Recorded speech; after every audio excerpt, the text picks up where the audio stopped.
চৰকাৰী স্কুলত ছাত্ৰ ছাত্ৰীক ইউনিফৰ্ম যোগানৰ নামত ল'ৰা ধেমালি। শিক্ষাবৰ্ষৰ 3 মাহৰ পিছতো ইউনিফৰ্ম পোৱা নাই নৱম দশম শ্ৰেণীৰ ছাত্ৰ ছাত্ৰীয়ে। শিশু স্বাস্থ্যৰ বাবে ক্ষতিকাৰক 70% পলিয়েষ্টাৰযুক্ত ইউনিফৰ্ম বিতৰণ বিদ্যালয়ত। মাননীয় অধ্যক্ষ মহোদয়, চৰ্মৰোগৰ চিকিৎসক তথা গৱেষকসকলে অধ্যয়নত প্ৰকাশ কৰিছে যে পলিয়েষ্টাৰ দেহৰ কাৰণে হানিকাৰক। 60-70% 5 মিনিটত কওঁ হা 5 মিনিট যি কপাহ আছে কটন আমি ব্যৱহাৰ কৰিব লাগে কাপোৰত। মাননীয় অধ্যক্ষ মহোদয়,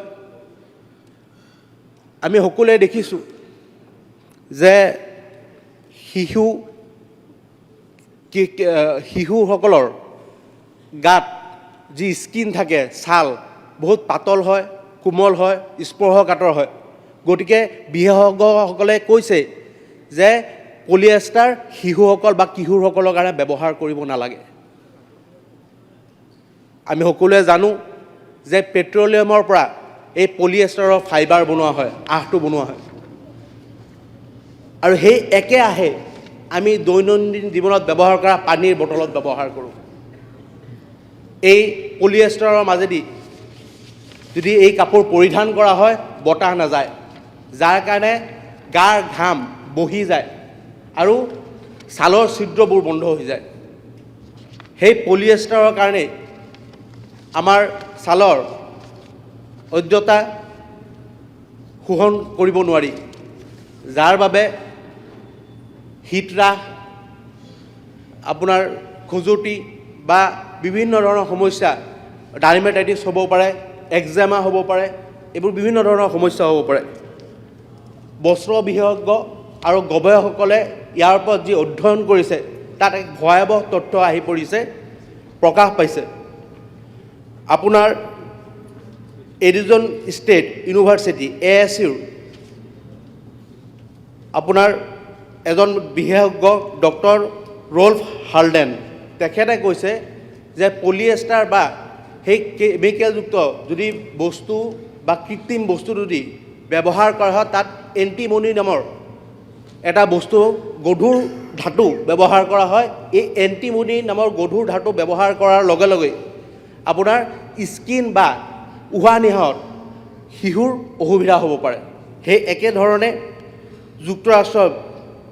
যুক্তৰাষ্ট্ৰৰ বৃহতত্ত্ববিদ টক্সিক'লজিষ্ট ডক্টৰ ভিভিয়ান হাৰ্ডৱাৰ্ডে কৈছে যে আপোনাৰ এই পলিয়েষ্টাৰযুক্ত কাপোৰ পিন্ধাৰ লগে লগে সেই কাপোৰৰ পৰা আপোনাৰ কাপোৰ ধোৱাৰ লগে লগে বা যেতিয়া শিশু বা কিশোৰজনে কাপোৰটো পিন্ধি থাকিব, তেতিয়া তাৰ পৰা মাইক্ৰ'প্লাষ্টিক ওলাব পাৰে। ক্ষুদ্ৰ ব্যৱধানত মাইক্ৰ'প্লাষ্টিক ওলায় আৰু এই মাইক্ৰ'প্লাষ্টিকে আপোনাৰ দেহত উশাহৰ জৰিয়তেই হওক বা আপোনাৰ ছালৰ জৰিয়তেই হওক বিয়পি যায়। বিয়পি গ'লে ভৱিষ্যতে হৰম'নেল ভাৰসাম্যতা হ'ব পাৰে, আৰু হৰম'নেল ভাৰসাম্যতা যদি হয়, তেতিয়া ভৱিষ্যতে সেই ছাত্ৰজন বা ছাত্ৰীজন সন্তানহীনতাত ভুগিবলগীয়া হ'ব পাৰে। সেই একেধৰণে ডিউক ইউনিভাৰ্চিটিৰ অধ্যাপক ডক্টৰ হেডাৰ ষ্টেপলেটন, তেখেতে কৈছে যে এই পলিয়েষ্টাৰ ব্যৱহাৰ কৰিলে কিশোৰ বা শিশুৰ মগজুৰ বিকাশ বা এণ্ডক্ৰাইন বা আপোনাৰ হৰম'নেল ডেফিচিয়েঞ্চি হ'ব পাৰে, থাইৰয়ড হৰম'নৰ ডেফিচিয়েঞ্চি হ'ব পাৰে বুলি কৈছে। গতিকে ভাবক এই পলিয়েষ্টাৰ কিমান ভয়াৱহ শিশু আৰু শিশুসকলৰ কাৰণে।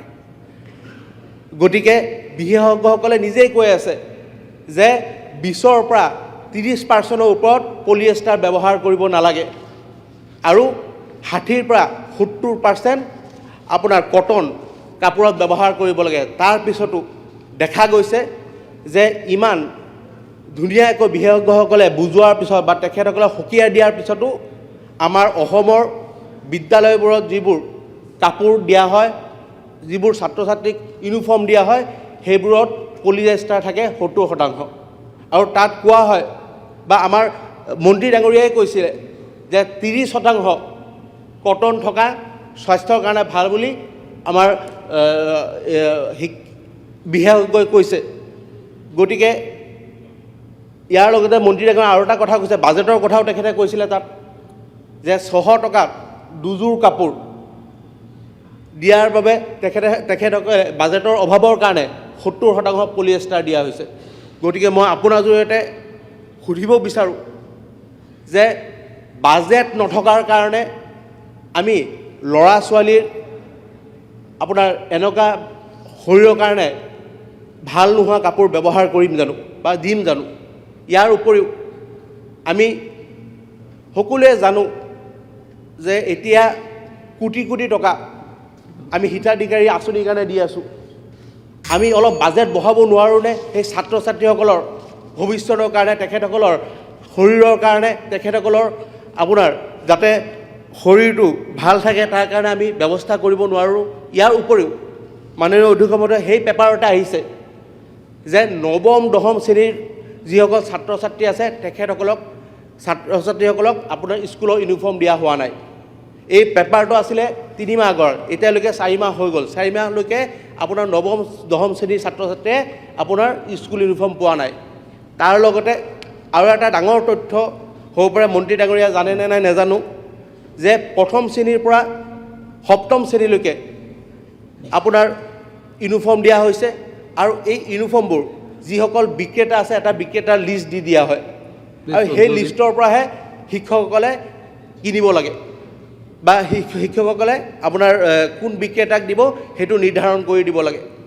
আৰু সেই বিক্ৰেতাসকলে তাৰ লগতে মধ্যভোগীও আছে, তেখেতসকলে মিলিজুলি কলিকতাৰ পৰা অভিযোগ পোৱা মতে কলিকতাৰ পৰা আপোনাৰ নিলামীত কাপোৰ আনি পেলাই কোনো চাইজ নাই, আপোনাৰ চাইজ জোখ-মাখ নথকাৰ কাৰণে জোখ-মাখ নথকা কাপোৰ ছাত্ৰ ছাত্ৰীক দি দিয়ে, যাৰ কাৰণে বহুত ছাত্ৰ ছাত্ৰীয়ে সেই জোখ-মাখ নথকা কাপোৰ পৰিধান কৰিব নোৱাৰাৰ কাৰণে ব্যৱহাৰেই নকৰে, ঘৰত পৰি থাকে।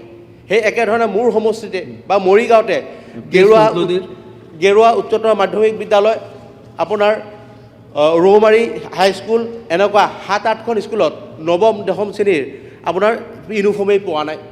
গতিকে মই আপোনাৰ জৰিয়তে মাননীয় মন্ত্ৰী মহোদয়ৰ পৰা উত্তৰটো বিচাৰিছোঁ।